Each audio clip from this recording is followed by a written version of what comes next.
y casi sin agua potable, Diego. Sí, a ver, llegaron todas las noticias de más o menos están tomando mate con sal, con agua salada, se van a quedar sin agua en, no sé, 5 días, 2 días.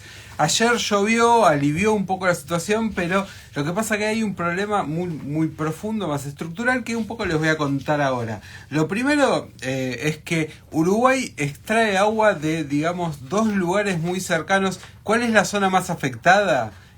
La de Montevideo y todo el casco urbano, que tiene el pequeño detalle que concentra casi el 60% de la población del país. O sea, son más de 2 millones de personas en un país de casi un poquito más de 3 millones. Entonces, que afecte a esa ciudad es básicamente la mayoría de los uruguayos.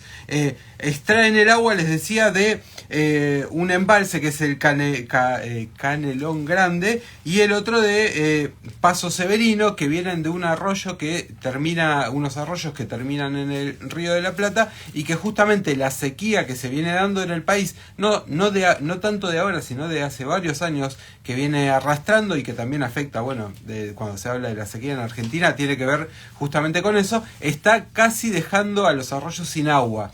Si encuentran alguna imagen por redes sociales van a ver que es prácticamente, parece un campo de tierra.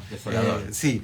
Entonces, esto lo que está haciendo es que no tengan agua para extraer, y que esto de la salina, de mayor sal en el agua, tiene que ver con que la OCE, la empresa que es Obras Sanitarias del Estado, lo que está haciendo es traer agua de otros lugares donde la cantidad de sal, como está más cerca del mar, es mayor. Tiene esto un tema complicado para la salud, ni hablar si tienen hipertensión o si tienen alguna otra enfermedad, porque durante mucho tiempo tomar agua con mayor cantidad de sal no solo es una cuestión de tiene gusto a sal el mate, sino de que afecta otros temas de salud, y digamos que vienen ya hace más de 2 semanas con esta situación. Pero a ver, para pensar un poco mejor qué está pasando en Uruguay, veamos qué causas, ¿no?, tienen que ver con esto de que falte tanto el agua. La primera, obviamente, tiene que ver con la situación climática, lo que se llama la Niña, esto que está afectando a todo el subcontinente, porque es tanto Uruguay, pero también Argentina, Brasil, de hecho todo el agronegocio se viene reclamando mucho por esta sequía. Pero también tiene que ver con una situación climática más general. El martes, justamente, paréntesis, se dio el día más caluroso a nivel global. Fueron unos 17,18 grados centígrados. Para que tengamos un parámetro... de esta región, ¿no?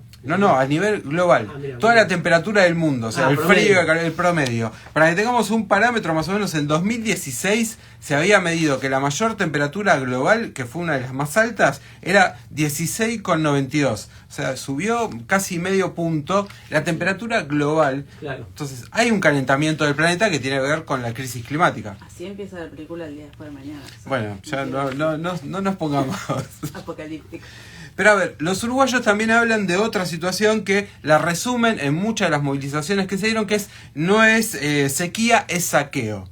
¿Y qué tiene que ver con, qué quiere decir saqueo? Bueno, acá es donde nos metemos en el tema de cómo empieza a funcionar varias empresas que utilizan al agua como una fuente principal en su producción. Por ejemplo, unas que les va a sonar seguro: Papá Noel se va a morir cuando pase por el río Uruguay. Las pasteras. Botnia es una empresa que se llama UPM, que es de capitales finlandeses. Utiliza un montón de agua justamente para hacer la pasta de papel. Está situada en Fray Bentos, recordemos, ahí enfrente en Entre Ríos, y se calcula que utilizó más o menos 1 millón de litros de agua que no paga. O sea, está usando agua dulce, porque además no puede usar agua salada, y no le paga a nadie. Es un derroche que está ahí. Eso es uno de los apuntados. Otro ejemplo, vamos a tomar, es muy importante la industria en Uruguay del arroz. Yo me puse a investigar y me llamó la atención, pero es el 6º productor de arroz a nivel mundial de Uruguay. Bueno, el arroz obviamente consume muchísima agua, y el 95% de lo que se produce se va afuera, lo exporta a Uruguay. Bueno, con esto de la sequía, justamente tuvieron que empezar a utilizar más agua de la que ya tienen reservada, ¿no? Entonces, un 50% del agua que utilizaron para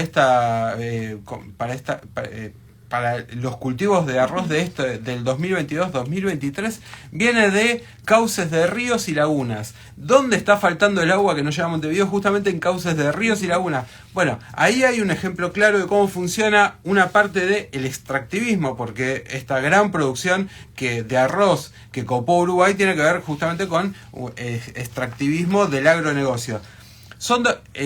Todo esto para beneficiar a 400 empresas, Tampoco es tanta gente que, bueno, el arroz vivimos todos. No. 400 empresas que lo que hacen es exportar el 95% y los uruguayos solo comen el 5% de lo que producen.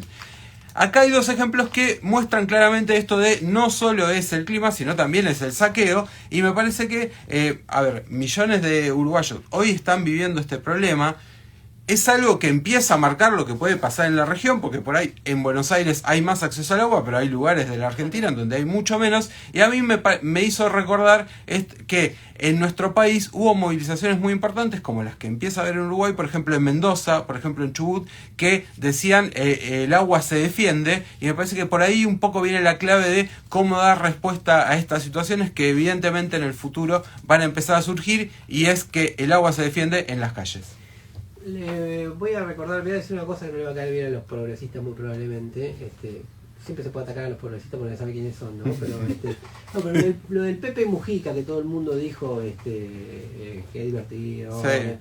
Ya termina siendo un poco cansador a veces, ¿no? O sea, a mí me tienen un poco cansado las lecciones de vida en general, pero por él tiene una experiencia de vida importante. Pero esto de nos dormimos todos, se nos pasó todo. Se nos pasó, queda un poco medio encubridor. Sí, un datito que se nos pasó todo es que dicen que por falta de inversión los tubos que llevan el agua pierden el 50%. O sea, no es se nos pasó todo. Claro, evidentemente el Estado apuntó toda su finanza. Hay algo en la definición que dicha por el Pepe Mujica y todo el aura que tiene, uno puede decir que es loco, pero hay un problema político en esa definición. Uruguay sin agua.